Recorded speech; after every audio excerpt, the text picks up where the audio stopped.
اوكي، يبقى كده الصفقات اللي دخلت نادي الزمالك لغايه دلوقتي 5 لعيبه.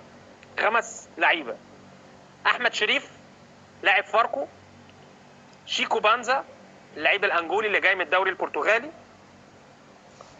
و هقول لكم بقى الصفقات، والمهدي سليمان حارس المرمى، بس خلي بالكم المهدي مضى ولسه ما تمش الاعلان عنه في نادي الزمالك، بس هو وقع خلاص، يعني موضوع مهدي منتهي. بس ايه، في كلام على ان محمد صبحي يمشي مش هيمشي، بس انا عرفت لا، ان مسؤولين في نادي الزمالك او جون ادوارد مش هيمشي محمد صبحي.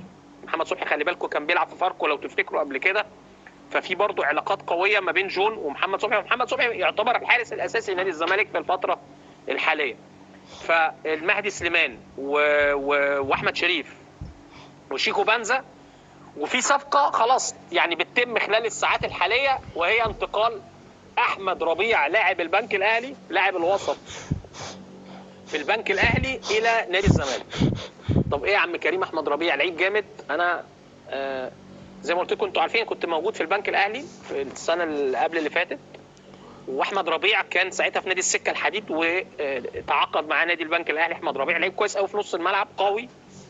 يبقى كده الصفقات بتاعت الزمالك لغايه دلوقتي: احمد شريف، شيكو بانزا اللي هو اللاعب الانجولي، المهدي سليمان، احمد ربيع، وعمرو ناصر.